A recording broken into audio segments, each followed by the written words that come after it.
Hey friends, today let's make an Indo-Chinese recipe which is a favorite with all of us, and we often order that as a main dish or even as a starter. It is made in dry or gravy, both the ways. Today I am making it gravy style, and the dish that we are doing today is paneer chilli or chilli paneer. So though it will be tasting restaurant style, I am making it with a twist. In restaurants, what they do is they coat the paneer in corn flour batter coating and then deep fry. I am showing you a different way where you don't need to deep fry, but it will be equally tasty or in fact more tasty than that.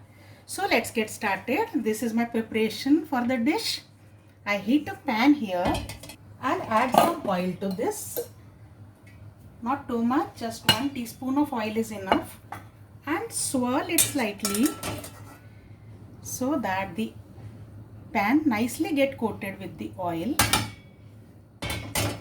To this I am also adding a small chunk of butter. It's a very thin wafer of butter, so it's not more. And even before the oil heats more, I am adding some seasoning ingredients, about 1/4 teaspoon of turmeric powder, half a teaspoon of red chili powder, half a teaspoon of salt. Give this nice mix, and I am adding the paneer cubes to this. And let's saute the paneer in this for some time. We don't want to make it more crispy, just we want to see that it's get thoroughly coated with all these. Once this is slightly coated, I am adding freshly ground black pepper. Don't leave this, otherwise it will stick to the pan. Also see that the pan that I have taken is very thin walled pan, not a heavy bottom pan.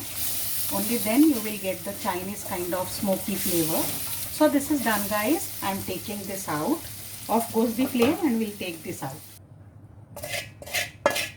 So my paneer is out now. I'll heat the same pan again over this, and next I'll saute some vegetables into it. Add another 1.5 tablespoon of oil to this. No butter required this time. This time let the oil become nice and hot. So to begin with, I am adding 1 tablespoon of finely chopped ginger, few finely chopped green chilies. You can also split the chilies if you want to remove them later, and lots of finely chopped garlic. The more the better. And next I am adding in the onions. These are 2 small onions which I have shelled into large pieces, and 1 large capsicum cut into squares. I also have 1 de-seeded tomato, but that I will add at the end. Add a pinch of salt so that the vegetables cook fast. While these vegetables are cooking, friends, let's make a sauce mixture. So for that, I am going to mix a variety of sauces over here. Into this bowl, I am adding about 1 tablespoon of soy sauce, 2 tablespoons of, I am not adding this right now, we are just mixing and keeping it ready. So 2 tablespoons of tomato ketchup, 1 tablespoon of chili sauce, and I will add also some Szechuan chutney. That you can adjust the quantity, but I am adding 1 tablespoon right now, and mix everything well.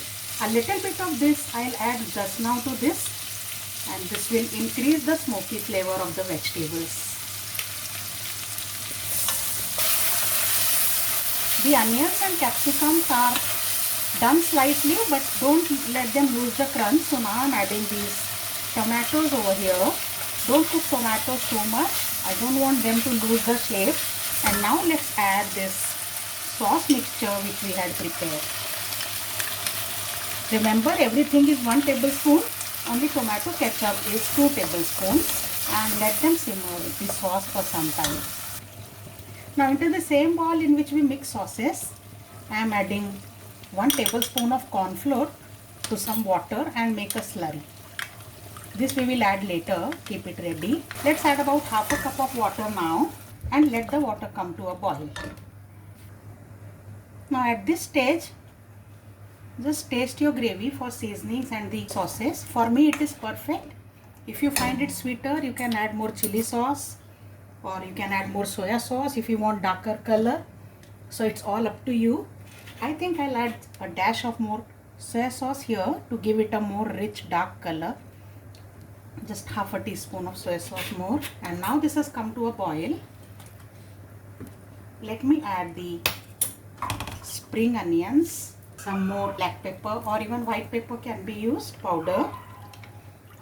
And this slurry I'll add to this and mix this well. The moment we add slurry, it will start thickening, so stirring is very important, otherwise it can burn at the bottom. Now that this has simmered well for 2 minutes, I am adding the paneer cubes which we had toasted slightly and mix them well. Don't cook more after adding the paneer because otherwise they will become soggy. Some more spring onions go into this and some finely chopped coriander leaves.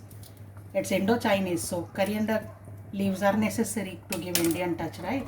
You can skip if you don't like it, and your chili paneer is ready to serve. So our tasty restaurant style chili paneer is ready. Just sprinkle few more spring onion leaves on it.